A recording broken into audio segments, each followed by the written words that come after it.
Meus amados, neste mês de junho, que já iniciamos, nós estaremos trabalhando o livro de Neemias. E Neemias nos traz alguns ensinamentos muito preciosos para a nossa vida. E nós estaremos, inclusive, nos nossos grupos, daqui a pouco vamos falar sobre isso. Vamos orar, inclusive, pelos líderes que vão estar nesses grupos, pelos anfitriões, enfim. Nós estaremos neste mês de junho, estando nos lares de cada um dos irmãos ali, aqueles que disponibilizaram seus lares, aqueles que também colocaram seus nomes para poder participar. Se você ainda não colocou o seu nome, coloque lá o seu nome no grupo, em alguma casa, para você participar nesse período do grupo de comunhão. E será um tempo de reconstrução. E é interessante que Deus faz tudo de acordo com a sua vontade, Nós estamos já planejando isso há algum tempo, junto com o Fernando Coelho, e agora nós realmente precisamos dessa restauração, dessa reconstrução, não só física em relação ao templo, mas precisamos também de uma restauração espiritual na nossa vida. Quantos de nós tem precisado de uma restauração espiritual? Quantos de nós às vezes se coloca ou se acha fraco, se acha incapaz, ou se acha menos que outros? É muito comum às vezes dentro da igreja você achar assim: nunca me chamaram para nada, o líder, o pastor nunca me chamou nem para orar, líder em público. Já tem outros que se escondem: não, espero que não me chame para orar. É assim. Mas o fato, meus irmãos e irmãs, é que no nosso dia a dia nós fomos criados por Deus. Estou falando de nós, crentes em Jesus, escolhidos pelo Senhor antes da fundação do mundo. Nós fomos escolhidos e fomos criados com uma missão específica. Cada um de nós tem uma missão a ser cumprida, e nós não podemos abdicar desta missão, esta missão que o Senhor mesmo colocou para nós. Mas quantas vezes nós abrimos mão disso? Quantas vezes nós não paramos para dar a devida importância, o devido valor a esta missão que Deus nos comissionou? O próprio Senhor nos comissionou. Isso é muito importante para nós. Eu e você precisamos realmente entender qual é a missão de Deus para a vida de cada um de nós. Lembre-se, meus irmãos, que há uma missão que ela é para toda a igreja, que é aquele ide do Senhor Jesus: ide por todo mundo, pregai o evangelho a toda criatura. A outra coisa que todos nós somos chamados para fazer é orar uns pelos outros. Isso todos nós precisamos fazer. Mas há algum tipo de missão que Deus dá especificamente, deu para pessoas especificamente, e essa missão você tem que procurar saber qual é a sua, isto é, aquilo que o Senhor deu, colocou no seu coração, para que você exerça no reino de Deus. O fato é, meus irmãos e irmãs, que não há ninguém no corpo de Cristo sem um valor, sem uma importância, sem uma missão. Haja visto o apóstolo Paulo comparar a igreja em relação ao corpo humano. E vamos observar que cada membro do corpo, diz o apóstolo Paulo, com o auxílio de todas as juntas e ligamentos, é esse corpo que trabalha de modo perfeito. Agora, quando algo no seu corpo físico não está bem, todo o seu corpo vai sentir. Não é verdade? Por menor que seja o problema, às vezes é apenas uma pequena infecçãozinha lá na unha do dedo mínimo do pé, mas você vai sentir na hora de calçar o seu sapato ou o seu tênis, porque tudo que Deus fez é perfeito, há um equilíbrio perfeito em todas as coisas. Hoje pela manhã nós falamos e observamos a questão do universo criado. Eu fico maravilhado ao olhar esses filmes que falam das questões aí futurísticas, onde mostram os planetas, onde mostram as estrelas, as constelações, e a gente observa que tudo aquilo que está lá acima da nossa cabeça não cai, porque o Senhor que criou as sustenta. Deus tem sustentado a nossa vida. Mas até que ponto eu e você temos realmente seguido a missão que Deus separou e preparou para nós? Nós vamos falar de uma missão impossível, mas é claro que ao falar desse tema, essa temática na verdade é missão possível. Você pode ver que pelo desenho, né, a cruz ali está cortando o in, mostrando que nós temos uma missão possível. A missão que Deus confiou a nós, ela é possível, por quê? Porque foi Deus quem a confiou nas nossas mãos. E o Deus que nos deu a missão, Ele é fiel para nos capacitar a executar a missão. Então o dono da missão, ele dá as condições, as ferramentas para que eu e você possamos executar a missão. Bem, dito isto, o texto que vamos ler é o primeiro capítulo de Neemias. Queria que você que está com Bíblia pudesse abrir a sua Bíblia. Aqueles que não estão poderão ler aqui no telão, né, improvisado, que é um paredão hoje, não é um telão, não é isso? Mas nós vamos ler a palavra do Senhor.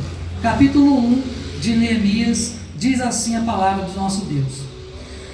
As palavras de Neemias, filho de Acalias, no mês de Quisleu, no ano 20º, estando eu na cidade de Suzã, veio Anani, um de meus irmãos, com alguns de Judá. Então lhes perguntei pelos judeus que escaparam e que não foram levados para o exílio e acerca de Jerusalém. Disseram-me então: os restantes que não foram levados para o exílio e se acham lá na província estão em grande miséria e desprezo. Grave isso. Grande miséria e desprezo. Os muros de Jerusalém estão derribados e as suas portas queimadas. Tendo eu ouvido estas palavras, assentei-me e chorei, e lamentei por alguns dias, e estive jejuando e orando perante o Deus dos céus. E disse: ah, Senhor Deus dos céus, Deus grande e temível, que guardas a aliança e a misericórdia para com aqueles que te temam, que te amam e guardam os teus mandamentos. Estejam, pois, atentos os teus ouvidos e os teus olhos abertos, para acudires à oração do teu servo, que hoje faço a tua presença dia e noite, pelos filhos de Israel, teus servos. E faço confissão pelos pecados dos filhos de Israel, os quais temos cometido contra ti. Preste também atenção nisso. Ele fala dos pecados, mas diz: os quais temos cometido contra ti. Pois eu e a casa de meu pai temos pecado. Temos procedido de modo corruptamente contra ti. Não temos guardado os mandamentos, nem os estatutos, nem os juízos que ordenastes a Moisés teu servo. Lembra-te da palavra que ordenaste a Moisés teu servo, dizendo: se transgredires, eu vos espalharei por entre os povos. Mas se vos converterdes a mim, e guardardes os meus mandamentos, e os cumprirdes, então, ainda que os vossos rejeitados estejam pelas extremidades do céu, de lá os ajuntarei, e os trarei para o lugar que te tenho escolhido, para lhe fazer habitar o meu nome. Esses ainda são teus servos, e o teu povo que resgataste com teu grande poder e com a tua mão poderosa. Ah, Senhor, estejam, pois, atentos os teus ouvidos à oração do teu servo, e a dos teus servos que se agradam de temer o teu nome. Concede que sejam bem-sucedido hoje o teu servo, e dá-lhe mercê perante este homem. Neste tempo, eu era copeiro do rei. Amém. Meus irmãos e irmãs, Neemias foi um líder notável, um homem de Deus, isso não se discute.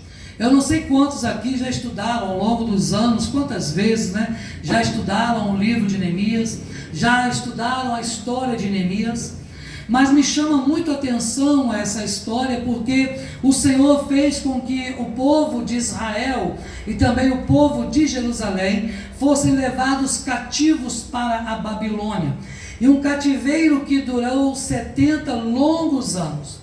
Mas é preciso a gente retroagir um pouquinho na história para nos lembrarmos que lá nos tempos de Davi, por exemplo, nos tempos de Salomão, por exemplo, lá o povo de Israel era um povo único, uma nação única, que tinha um governo chamado governo teocrático.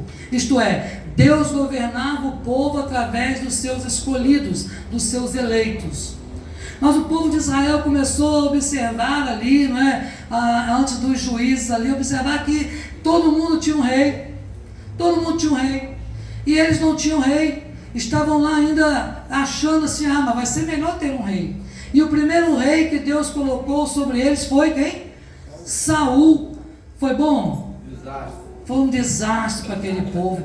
E aí aquele povo começou a se lembrar, o governo dos juízes era melhor. Quando os sacerdotes governavam era melhor. Sabe? Então agora Deus coloca atendendo o povo, mesmo contrariando a vontade do próprio Deus. Deus dá a eles um rei, dá a Saul, dá a Davi, dá a Salomão e outros, e foi assim sucessivamente. Mas você vai lembrar que no reinado de Salomão, para que fossem construído ali, né, o palácio, e também para que fossem construído ali o templo de Salomão, o famoso templo, foi preciso que Salomão então colocasse sobre o povo pesados impostos, e aquele povo sofria com aqueles impostos. Mas Salomão era um servo de Deus. Mas quando Salomão termina o seu reinado, em seu lugar começa a reinar o seu filho Roboão. E Roboão não seguiu o caminho do seu pai. Pelo contrário, aquilo que já era ruim, enquanto naquele tempo as pessoas tinham que dar, por exemplo, de 10 galinhas, uma para o governo, agora no tempo de Roboão, das 10, 9 era para o governo e uma ficava com as pessoas. Porque Roboão agora colocou mais ainda uma carga tributária sobre aquele povo e colocou aquele povo em sofrimento tremendo. E no reinado de Roboão o povo não resiste àquela pressão, e o reino de Israel se divide. E nessa divisão, 2,5 tribos ficaram sendo então Judá, cuja capital foi Jerusalém. 9,5 tribos, porque a tribo de Manassés dividiu em 2, 9,5 tribos ficaram sendo Israel, cuja capital ficou sendo Samaria. Então lembre-se, irmãos, que os judeus não se davam com os samaritanos. Jesus foi falar isso lá na frente, não é isso? Naquele episódio com a mulher samaritana. Justamente por quê? Porque desde esta divisão, então os judeus já não se davam mais com os samaritanos, apesar de terem sido um povo só, apesar de terem sido um povo único, povo de Deus, agora eram inimigos de fato. Então tudo isso eu estou falando para vocês, para nós chegarmos a um ponto onde depois de vários reis se passando, agora já o reino dividido, então vários reis no reino do norte, vários reis no reino do sul, ao chegar a um ponto agora em que Deus, por causa da dureza do coração do povo, permite que Nabucodonosor, rei da Babilônia, pudesse invadir Israel e Judá e Jerusalém e levar o povo cativo para a Babilônia. Nabucodonosor tinha uma estratégia muito boa, uma estratégia militar muito boa, porque eles levavam os prisioneiros e não deixavam eles na mesma cidade, não deixavam eles juntos, eles espalhavam o povo por toda a Babilônia. Para que isso? Para que o povo não se amotinasse, para que o povo não insurgisse contra o império. Era uma estratégia militar. E de repente agora o povo está lá, cativo. E se você ler, por exemplo, o Salmo 137, vai ver que ele diz, olha, às margens dos rios da Babilônia, nós chorávamos. E o povo pedia para eles tangerem as harpas, mas eles penduravam as harpas em sinal de protesto, porque eram cativos numa terra estranha. Um povo que agora havia perdido a alegria. E os anos foram se passando. E Deus havia dito que por 70 anos eles ficariam no cativeiro. E Deus então levanta agora 3 homens especialmente eleitos pelo Senhor, para que pudessem agora começar o regresso do seu povo de volta para Jerusalém, para a terra que manava leite e mel.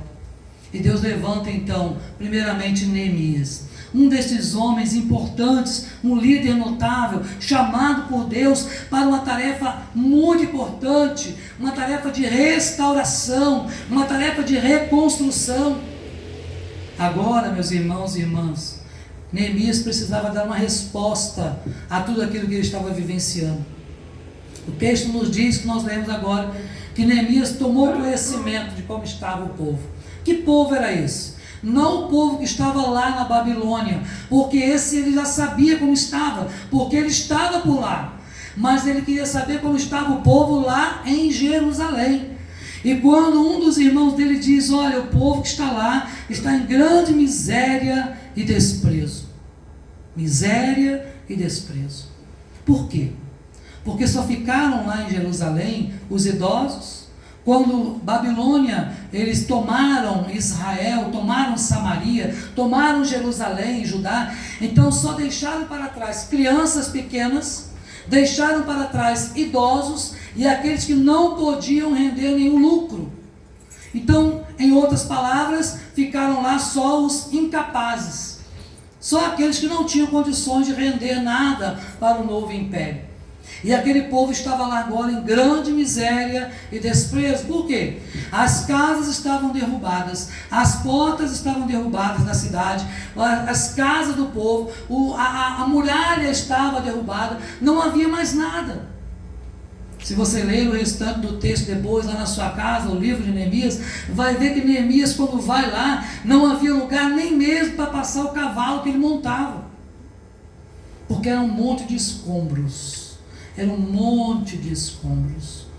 O povo estava em grande miséria e desprezo.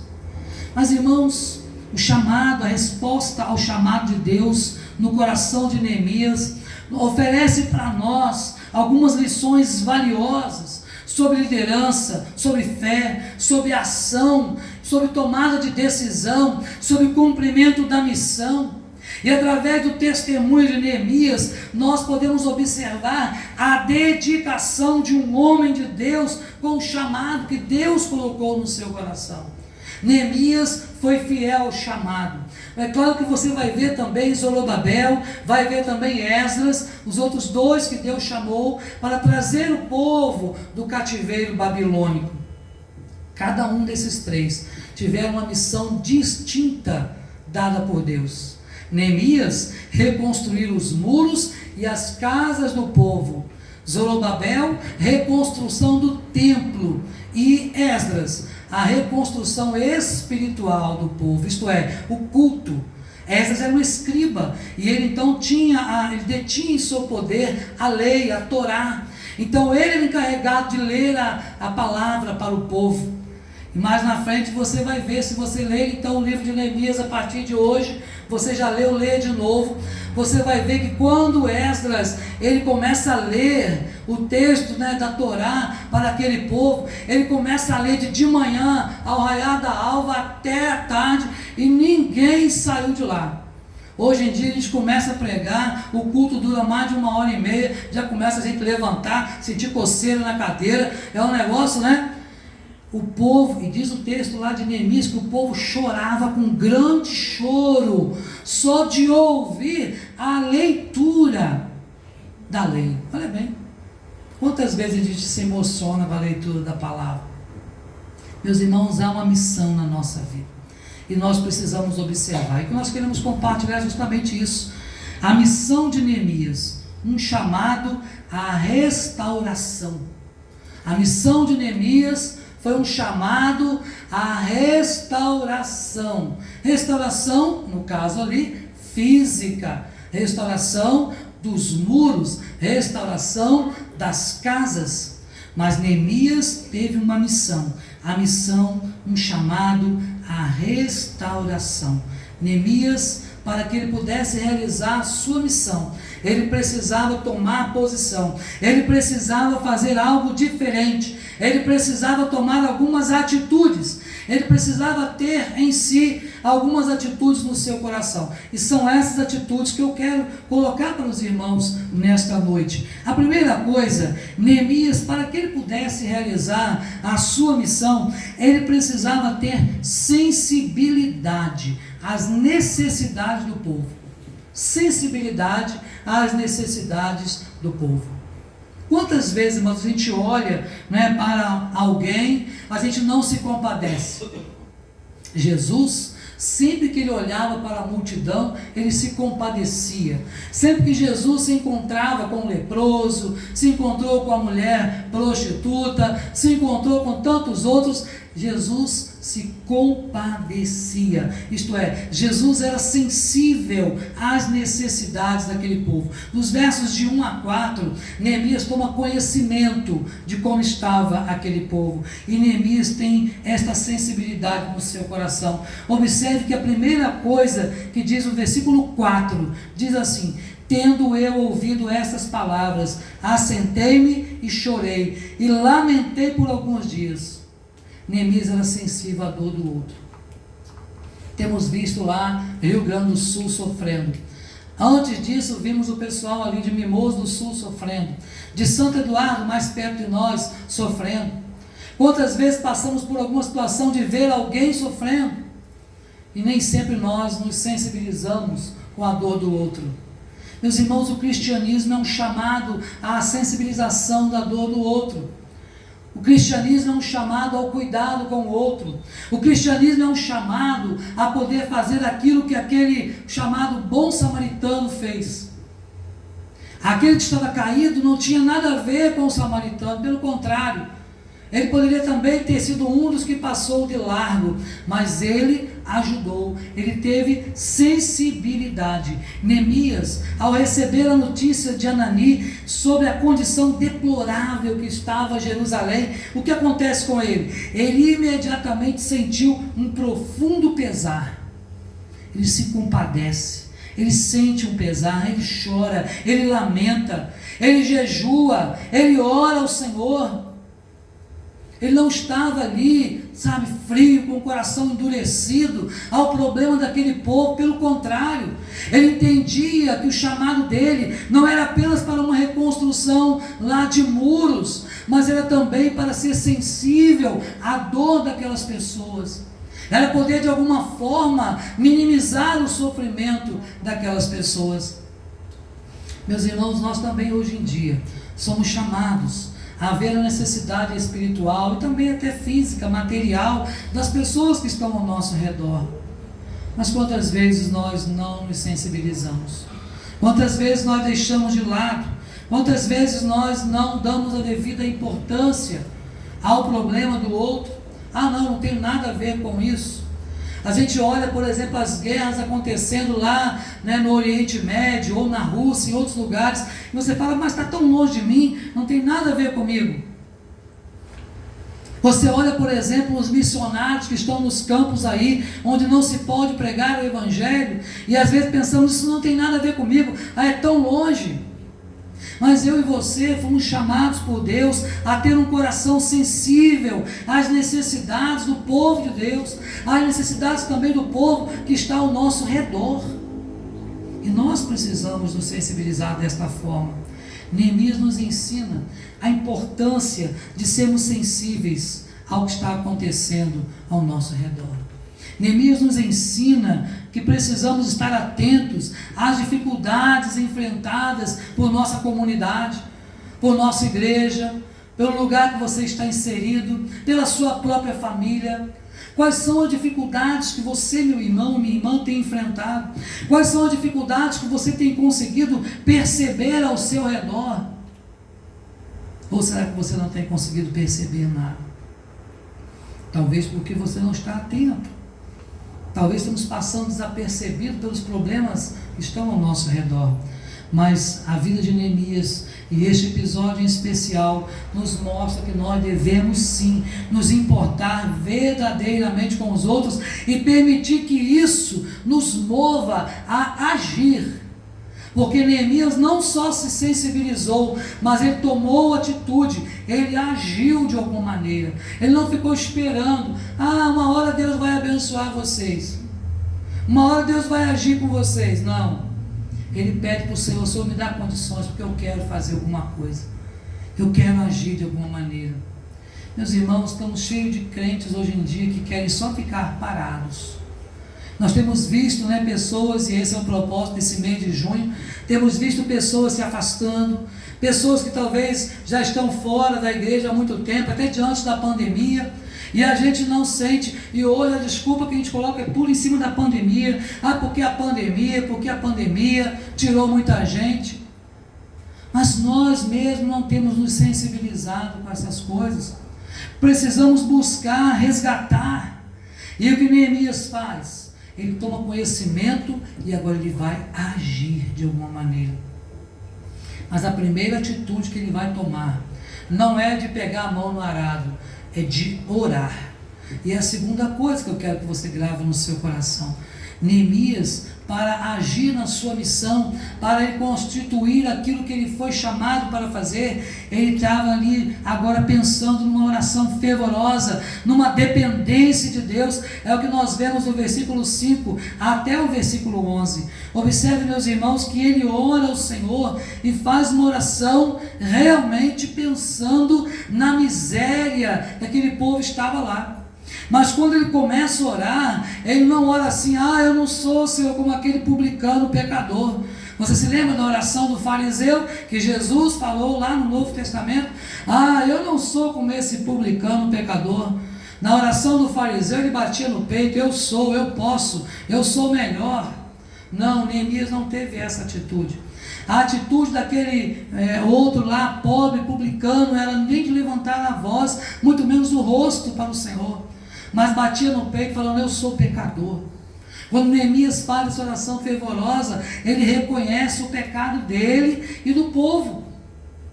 Reconhece o pecado dele. Isso é interessante, irmãos, na vida do líder, sabe? Daquele que lidera qualquer tipo de grupo. Estou falando de grupo espiritual, estou falando de grupo de igreja. Aqueles que têm algum tipo de liderança precisam também fazer esse tipo de oração. Você vai encontrar no livro de Neemias também Esdras fazendo a mesma oração, o mesmo tipo de oração de confissão de pecados. Mas não orou assim: Senhor, perdoa o pecado do presbítero Rogério, perdoa o pecado da irmã Marta. Não, perdoa o meu pecado, o nosso pecado. Ele se incluiu naquilo que estava acontecendo, porque Neemias sabia que muito daquilo que estava acontecendo com eles era fruto da ausência de Deus na vida deles, era fruto de um distanciamento de Deus na vida deles, e eles precisavam voltar agora para o Senhor. Após ouvir sobre a condição de Jerusalém, Neemias se volta para Deus em oração.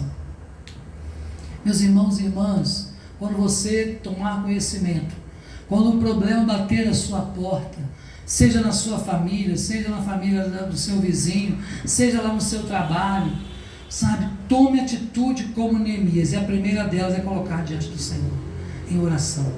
Fala: Senhor, tem misericórdia, Senhor, lembra-te de nós, Senhor, não impute sobre nós este pecado, esse mal, Senhor, livra o teu povo. É orar ao Senhor. Se tem algo que Deus quer ouvir de nós, é uma oração sincera, fervorosa, de confissão de pecados, mas também reconhecendo a dependência de Deus. Nós dependemos do Senhor, meus irmãos e irmãs. Não se engane, nós não somos autossuficientes. Hoje na classe da escola dominical falamos sobre isso, sobre o nosso Deus ser, Ele mesmo foi gerado por Ele próprio, isto é, Ele não foi criado, é autoexistente. O nosso Deus é o único ser autoexistente. Tudo mais foi criado pelo Senhor. Isso significa que tudo depende de Deus. Tudo que foi criado, o cosmos, nós seres humanos, os animais e tudo mais, qualquer tipo de ser vivo, depende de Deus. As estrelas, tudo depende de Deus, estão lá no firmamento e não caem, porque Deus as sustenta. Então o nosso Deus precisa que reconheçamos a dependência que nós temos dele.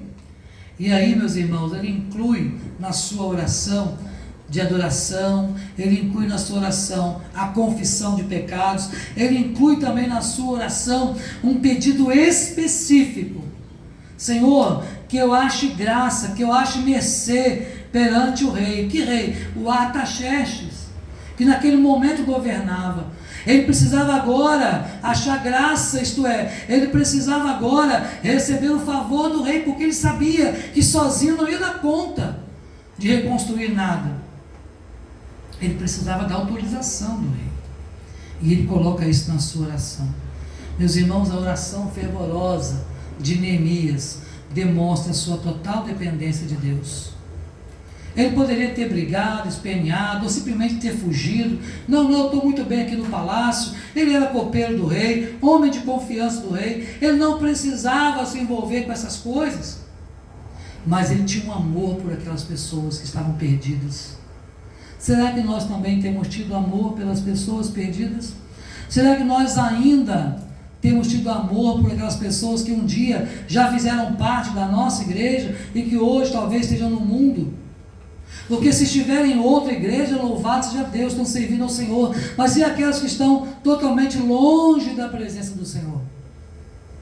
Eu queria que nesta noite você pudesse pensar em alguém, sabe, que você estava acostumado a ver nesses bancos, no caso ali no templo, e que hoje você não vê mais, ou pelo menos não tem visto com tanta frequência, porque é assim que começa a se desviar, né? A gente começa a deixar de vir, né? 1 dia, 2 dias, 3 dias, daqui a pouco isso passa a não fazer mais diferença para você, e aí você vai quando você tiver vontade, e aí daqui a pouco você não vem mais, e quando você percebe, você está afastado da presença de Deus.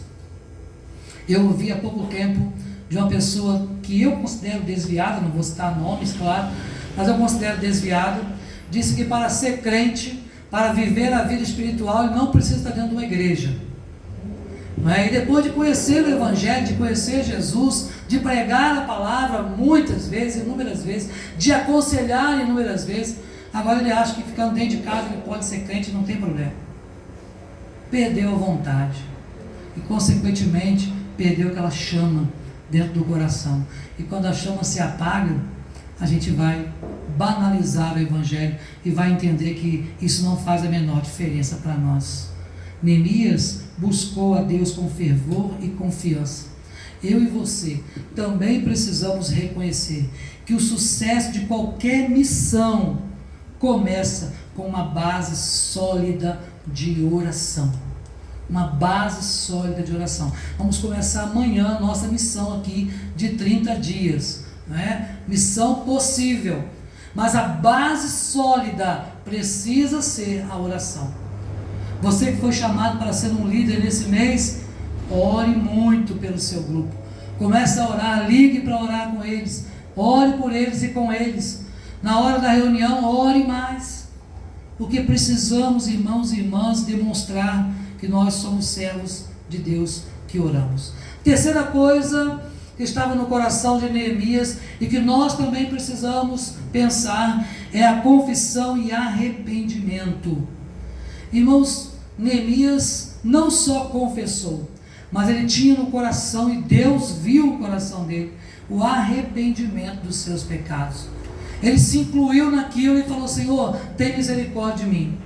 Não basta apenas confessar com os lábios, porque é preciso um arrependimento no coração.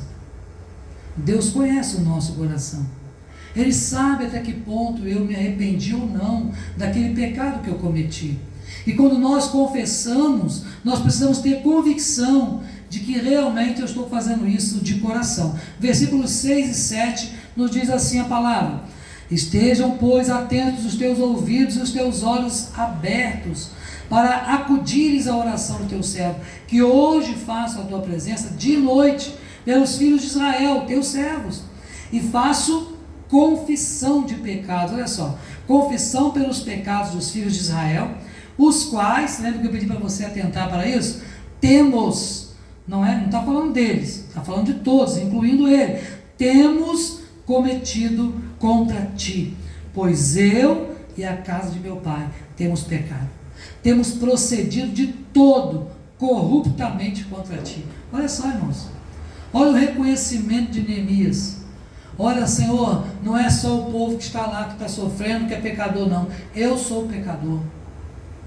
Olha, Senhor, não é só aquele irmão fulano ou irmã ciclano que desviou, que está longe do Senhor, que é pecadora, não. Eu sou pecador também, Senhor. Talvez a pessoa tenha ido para lá e eu faço parte, né, do problema. Então nós precisamos passar a fazer parte da solução e não do problema. Eu e você precisamos ser como Neemias, passar a fazer parte da solução do problema. Qual é o problema que nós estamos agora pensando e orando? Pessoas que um dia já foram no nosso meio e não estão mais. E mais, pessoas que nós também conhecemos e que nós cremos que Deus pode resgatar. Pessoas que nós gostaríamos que Deus salvasse dentro e fora da nossa família. Desta forma, eu e você precisamos orar. Colocar essas pessoas diante do Senhor, mas para isso eu preciso confessar, eu preciso me arrepender. Neemias reconheceu que a desobediência a Deus foi a causa das dificuldades enfrentadas pelo povo. Aquele povo foi levado cativo para a Babilônia e outros ali esquecidos por causa da dureza dos seus corações. Era um povo obstinado, era um povo de dura cerviz. E Deus prometeu que iria separá-los, colocá-los em vários lugares da terra mais longínqua possível. Mas Deus também prometeu que se eles se arrependessem, Deus os iria congregar de novo, iria trazer de volta. Meus irmãos, se nós como Igreja Presbiteriana Central nos unirmos em oração, confessarmos os nossos pecados, nos arrependendo realmente dos nossos pecados e podemos colocar diante do Senhor a vida desses irmãos que já foram, que estão lá desviados e outros que Deus pode salvar, Deus vai trazer pessoas de volta. Você crê? Amém? Deus pode trazer de volta, mas nós precisamos nos humilhar. E aí a palavra de Deus em 2 Crônicas 7,14 fala isso, não é isso? O que diz lá mesmo? Se o meu povo, que se chama pelo meu nome, se humilhar e orar e me buscar e se converter dos seus maus caminhos, então eu ouvirei dos céus, perdoarei os seus pecados e Deus está aí para sarar, irmãos. Mas nós precisamos fazer o que? Nos arrependermos, confessar o nosso pecado diante do Senhor. A confissão e o arrependimento são essenciais para a restauração espiritual. A Bíblia diz que se com a tua boca confessares o Senhor Jesus e em teu coração creres que Ele ressuscitou dentre os mortos, serás salvo. Precisamos crer e confessar com os nossos lábios. Mas como essas pessoas vão confessar com os lábios se elas não ouvirem falar de Jesus? Eu e você temos então a quarta coisa para pensarmos nesta noite. É o compromisso com a missão de Deus. Neemias tinha um compromisso com a missão. Nós precisamos ter compromisso com a missão. Qual é a nossa missão? Pregar o Evangelho. Qual é a nossa outra missão? Orar muito. Qual é a outra missão? Resgatar pessoas, buscar perdidos. Nossa missão. Neemias tinha um compromisso com a missão. Ele conclui a sua oração pedindo sucesso e favor diante do rei. Isso revela o compromisso que ele tinha com a missão que Deus confiou em suas mãos. Neemias estava disposto a sair da sua zona de conforto. Estava tão gostoso, copeiro do rei, comia de tudo, do bom e do melhor, bebia os melhores vinhos, porque antes do rei beber era ele que provava, não é verdade? Coisa boa, né? Claro que se alguém tivesse que morrer, morria ele, né? Mas o fato é que ele tinha tudo que ele precisava. Não é? A Bíblia não fala, e também a história também não, como é que era a disposição do palácio em si, para saber, de repente Neemias ficava lá no quartinho do lado, lá do quartinho do rei, dos aposentos reais, porque o quartinho do rei não era um quartinho, né? Nos aposentos reais. Neemias devia ficar bem perto, porque o rei precisava, quero água. Neemias primeiro tinha que beber a água, mas eu não estava nem com sede. Primeiro ele tinha que beber água, para depois dar lá para o rei. Era assim. O rei não tomava nada, não comia nada que não passasse pelo paladar de Neemias. Era para isso que ele servia. O rei confiava em Neemias. Neemias tinha uma missão. E esta missão agora foi a missão que Deus colocou no seu coração. Deus o chamou. Percebe, irmãos, que antes de tudo isso acontecer, Deus colocou Neemias para ser copeiro do rei. Querem ver alguns outros exemplos? José, antes que toda aquela fome acontecesse, né, lá no seu povo, o que Deus faz? Faz com que ele fosse invejado pelos irmãos, faz com que ele fosse vendido pelos irmãos, faz com que ele fosse maltratado, colocado no calabouço, na prisão, e tanta coisa, para depois Deus colocá-lo onde? Como governador daquele lugar. Para quê? Para que toda aquela terra pudesse ser abençoada. É assim, irmãos. Deus, desde antes da formação do mundo, já separou você, já me separou para esta missão específica que Ele está te dando hoje. Uma missão de resgate, uma missão possível, não é impossível. Uma missão possível, por quê? Porque nós servimos a um Deus que tudo é possível. Tudo é possível.